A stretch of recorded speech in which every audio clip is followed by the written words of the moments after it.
भोजन हमारे जीवन का एक बहुत ही महत्वपूर्ण अंग है। इसके बिना हम स्वस्थ तो क्या, जिंदा भी नहीं रह सकते।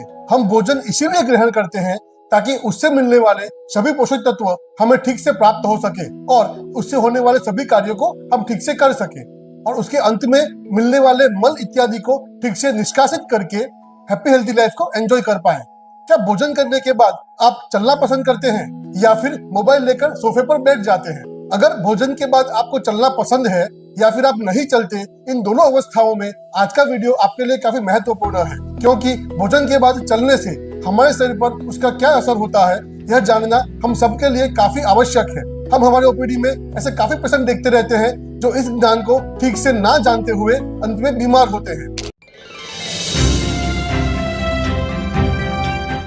हेलो फ्रेंड्स, मैं वैद्य जयन नायक आपके अपने YouTube channel happy healthy life पर एक बार फिर से आप सबका स्वागत करता हूं। भोजन के बाद चलने की या फिर नहीं चलने की हमारे शरीर पर होने वाली असर को अगर हम ठीक से समझ लेंगे तो इस चीज को समझना काफी आसान हो जाएगा। मित्रों, जब हम भोजन करते हैं तो हमारे शरीर में गया हुआ भोजन अगर ठीक से पचन होगा तो ही हमें सब चीजों की पूर्ति ठीक से हो पाएगी। यह बात हम सब जानते हैं, लेकिन उन भोजन को पचन करने के लिए जिन अवयवों को कार्य करना होता है उन्हें भोजन को पचाने के लिए अतिरिक्त ऊर्जा की आवश्यकता होती है और यह ऊर्जा उसे अतिरिक्त खून के बहाव से मिलती है। इसीलिए भोजन करने के तुरंत बाद हमारा मस्तिष्क जागृत हो जाता है और उन अवयवों को एक्टिवेट करके वहां पे खून का बहाव बढ़ा देता है और इसी के साथ जो अन्य अवयव हैं जैसे हाथ, पैर, मस्तिष्क इत्यादि उसको खून का मात्रा कम कर देता है।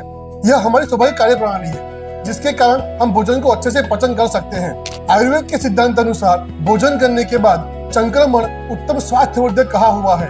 मतलब 100 से 200 कदम की चहलकदमी या फिर पेट में 9 महीने का बच्चा हो और जिस तरह से माता चलती है या फिर एक बदमस्त हाथी जिस तरह से जंगल में भ्रमण करता है, वैसे कोई भी अतिरिक्त श्रम के अलावा या फिर कोई भी अतिरिक्त श्रम को ना करते हुए आराम से टहलना, उसको संक्रमण कहा हुआ है। भोजन के बाद हमें अवश्य करना चाहिए। इससे हमारे हाथ, पैर इत्यादि अवयवों को खून को ज्यादा मात्रा में पोषण देने की जरूरत नहीं पड़ती और हमारे पाचन संबंधी अवयवों को उससे बल मिलता है जो भोजन को पचन का कार्य अच्छे से कर सकते हैं। इसीलिए हमें भोजन के तुरंत बाद कुछ समय वज्रासन में बैठकर 100 से 200 कदम या फिर 5 से 10 मिनट के लिए संक्रमण या फिर टहलना चाहिए। मित्रों, तो भोजन के बाद टहलना, चहलकदमी या फिर संक्रमण हमारे शरीर के लिए काफी स्वास्थ्यवर्धक है। आज से ही इसे आप अपनी अच्छी आदतों में शामिल कर लीजिए। ध्यान रखिए, यह संक्रमण करने के बाद अगर आपको थकावट लगती है या फिर पसीना आता है या फिर आपको एक्सरसाइज जैसा फीलिंग आता है तो यह आप गलत कर रहे हैं। ऐसा नहीं करना चाहिए। व्यायाम या फिर एक्सरसाइज हमेशा खाली पेट ही करनी चाहिए। स्वस्थ रहे, हैप्पी हेल्दी रहे। अपनों को हमारे वीडियो के लिंक अवश्य फॉलो करते रहिए। हम आशा रखते हैं कि यह छोटी सी बात आपके जीवन में अगर आप गलत तरीके से कर रहे हैं तो काफी आमूल परिवर्तन कर देगी और आपको हैप्पी हेल्दी लाइफ जीने में काफी मददगार साबित होती होगी। धन्यवाद।